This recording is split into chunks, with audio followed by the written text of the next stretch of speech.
I'd like to get your reaction, if I could, to all the sculptures coming together in one place for a public exhibit finally. What's your thoughts on that?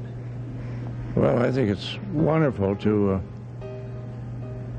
have the opportunity to place this large a number of my works in one place. It's probably unique in the world that the sculptor has had that. I don't know of any other place except in Norway, and there's one in Denmark, but they're from some time ago. They're not contemporary. It isn't all the work I've done, because most of it I've had, unfortunately, to not been able to store. But it's about 15% of my original castings.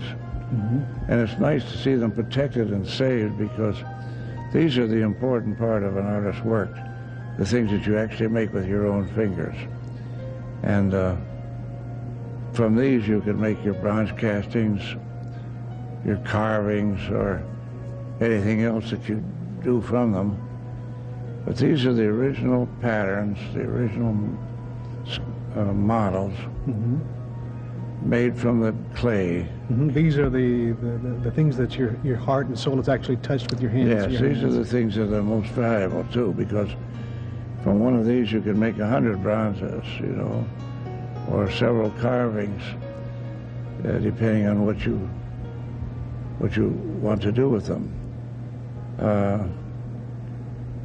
It's also very gratifying to have some of the bigger pieces saved, because most of the large pieces, like the Spirit of Detroit, which is, 39 feet if he stood up, and the Cleveland Fountain, which is 46 feet, there's no way you can save them. So over the years, they've just been smashed up and thrown into the, thrown away. So it's very gratifying to have the big Christ figure, which was quite a task to save all these years since I made it, over 25 years ago, 30 years. And it's been protected to a certain extent in Norway, but I finally got it back here and put it together.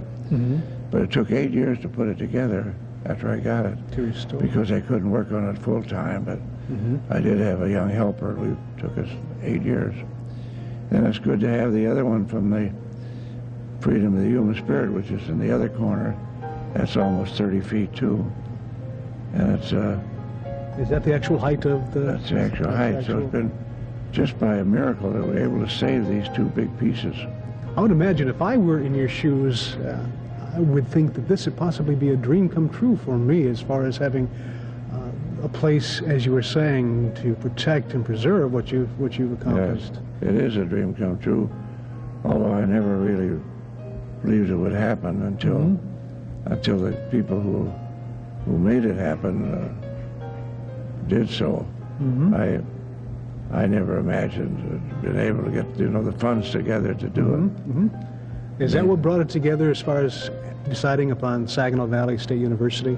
Is just the thing started? There were a few people who had the vision and the desire to protect all these things, and they're old friends of mine, and they just saw to it that it happened. Well, we'd like to thank you for taking time and to visit with us here at the museum. I know you've got a very busy day, and we will keep in touch with future projects at Marshall Fredericks. Thank you very much. Come back to my studio again, Oh, too. we will.